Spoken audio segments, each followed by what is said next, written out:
Grand Ina adalah salah satu hotel yang berlokasi di Tunjungan, pusat kota Surabaya. Bukan hotel baru, tapi masih layak dipertimbangkan. Alasan utama kami memilihnya ya karena lokasinya yang dekat Tunjungan itu.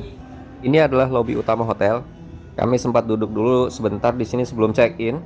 Waktu itu sudah agak malam karena kami beraktivitas dulu di luar sebelum ke sini.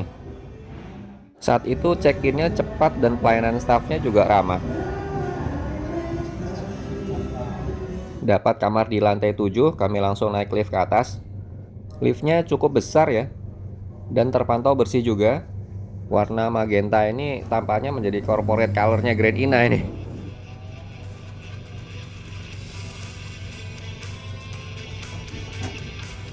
Oke, sudah tiba di lantai 7. Di depan ada sertifikat CHSE-nya Grand Ina, Cleanliness, Health, Safety, Environment, yaitu sertifikasi untuk pelaku industri di bidang wisata, terutama dalam masa pandemi COVID. Ini kamar kami ternyata dekat lift tadi. Ayo kita masuk ke dalam. Grand Ina menyediakan TV kabel dengan cukup banyak channel, lokal maupun internasional. Pencahayaan ruangannya menurut kami cukup lah, didominasi lampu-lampu warm, sehingga suasana kamar menjadi lebih hangat ya. Kami dapat kamar dengan jendela besar di sebelah kiri ini. View-nya ke arah Taman Apsari, Jalan Gubernur Suryo. Arah timur ini expect dapat sunrise besok ya, mudah-mudahan. Oke, balik lagi ke room tour. Di bawah jendela ini ada semacam nakas serbaguna, berada di samping sofa serbaguna juga. Sofanya terpantau bersih. Kalau teleponnya ada di sini, di nakas yang ini. Fungsional dan standar lah. WiFi di kamar kami juga terpantau cukup kencang ya. Di sebelah kiri ini bednya, ukuran besar, dengan spray dan sarung bantal putih cukup bersih. Kami tidak menemukan noda apa-apa pada spray dan sarung bantal ini. Oh iya, tempat tidur Grand Ina ini nggak ada bed linernya. Tapi menurut kami sih nggak apa-apa juga karena emang nggak berguna juga. Biasanya kalau ada bed liner gitu juga langsung kami singkirkan. Kalau ini nakas yang di sebelah kirinya bed, tampak laci serbagunanya ya. Bagian ini harus diperiksa nih saat mau check out, jangan sampai ada yang ketinggalan. Kalau ini kulkas mininya, fungsional dan dingin. Kalau kami sih biasanya pakai kulkas ini kalau order makanan online gitu. Jadi seringkali perlu didinginkan di kulkas. Di atas mejanya ada teh, kopi, gula, dan air mineral. Tersedia standar ya.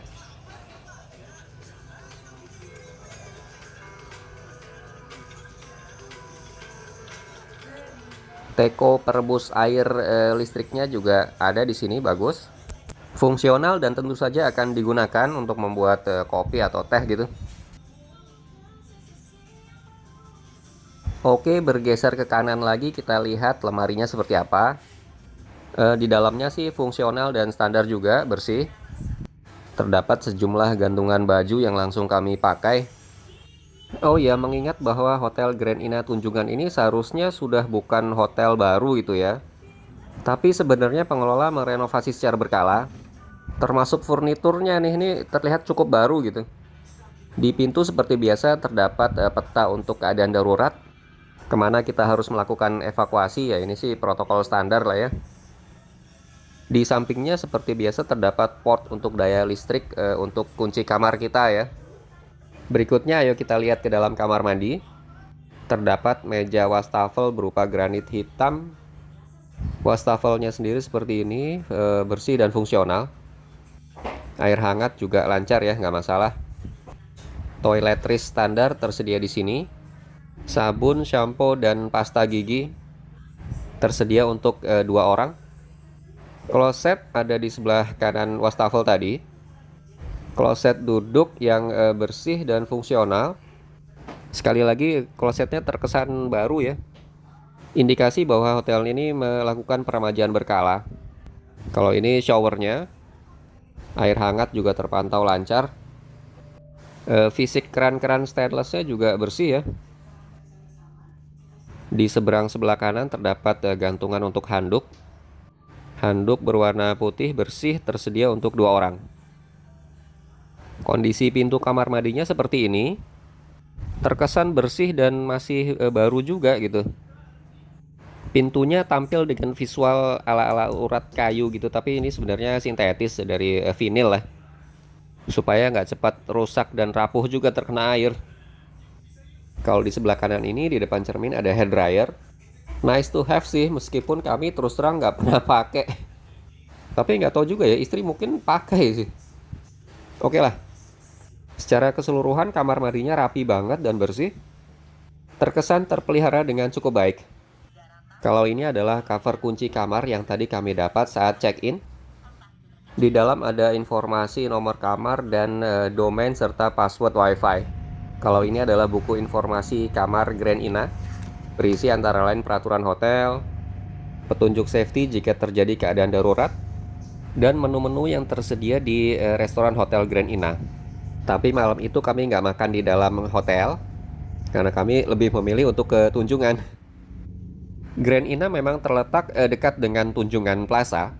Bisa jalan kaki saja ke sana. Ini adalah saat kami turun ke bawah via lift hotel.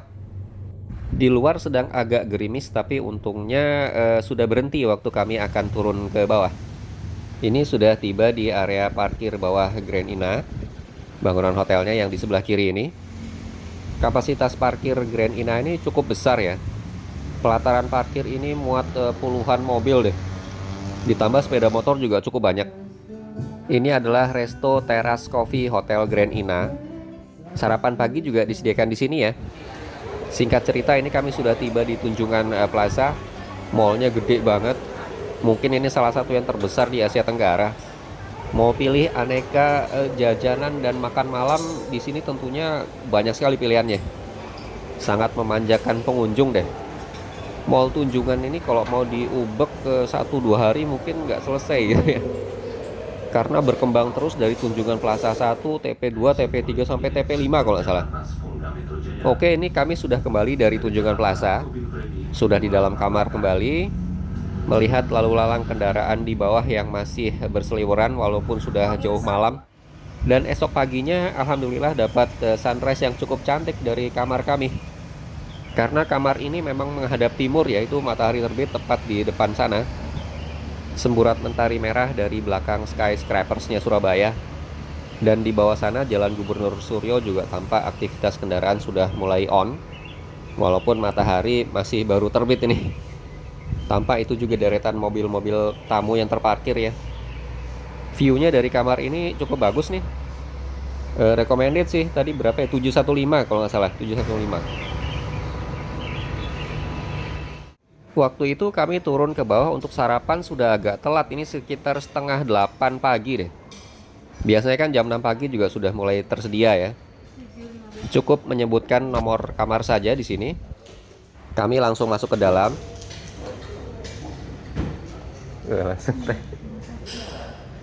Jamu. Ini ada beberapa pilihan minuman. Ada jamunya loh. Kami ngambil jamu waktu itu. Kalau nggak ada jamu ya biasanya susu gitu. Buah segar dan salad juga tersedia. Di dekatnya biasanya ada puding nih. Ada tersedia roti juga di sini. Cukup warna-warni ya pilihan pudingnya. Oke lah. Kalau ini apa nih? Oh, sambal. Ada 3 jenis sambal untuk menemani ayam gorengnya yang ini.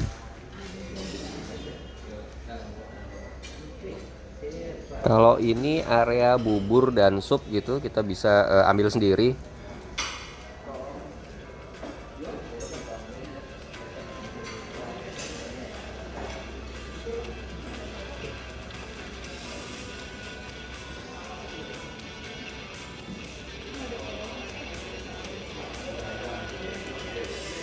Kalau ini biasanya untuk telur kita bisa order.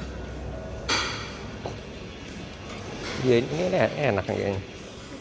Ada tom yumnya juga loh. Our favorite nih. Di luar tom yum tadi tersedia 2 jenis pilihan lauk lainnya. Ini tadi jamunya ya, kami sudah ambil tuh.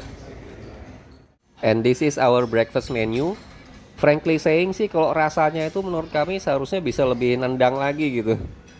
Nggak tahu apanya tapi ya ada yang harus ditingkatin deh. Ini adalah teras cafe yang tadi malam kita lihat ya. Kita bisa milih bersantap di dalam atau di luar sini. Kami coba dua-duanya. Parkir. Tapi di luar ternyata cukup panas ya, karena ini sudah jam 8 lewat. Oh iya, Grand Ina sendiri sebenarnya merupakan grup perhotelan BUMN yang tergabung dalam wadah HIG Hotel Indonesia Group. Terdapat 8 lokasi hotel yang terkategori bintang 4. Selain Grand Ina Tunjungan, dalam kelompok ini juga terdapat Grand Ina Malioboro Jogja, lalu Grand Ina Medan, Kute, dan Samudra Beach. Menurut kami secara keseluruhan Grand Ina Tunjungan ini layak dipertimbangkan jika kita memang ingin beraktivitas di Tunjungan dan sekitarnya. Terakhir ini kami perlihatkan kolam renangnya, agak berliku melewati beberapa ruangan, tapi penunjuk arahnya cukup jelas kok. Kolamnya ada di luar sana. Oh, bagus.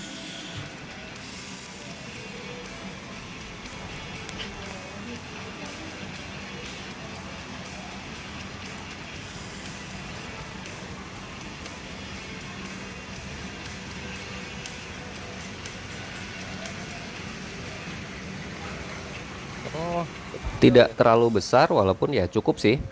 Terdapat penunjuk kedalaman kolam yang cukup jelas. Sloping mulai dari 1 meter, 2, dan paling dalam itu 3 meter.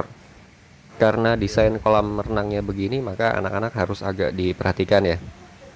Mesti diawasi agar tidak nyelonong ke tempat yang dalam.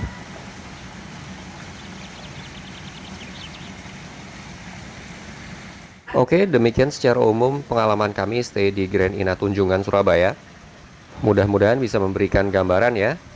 That's all for now. Goodbye.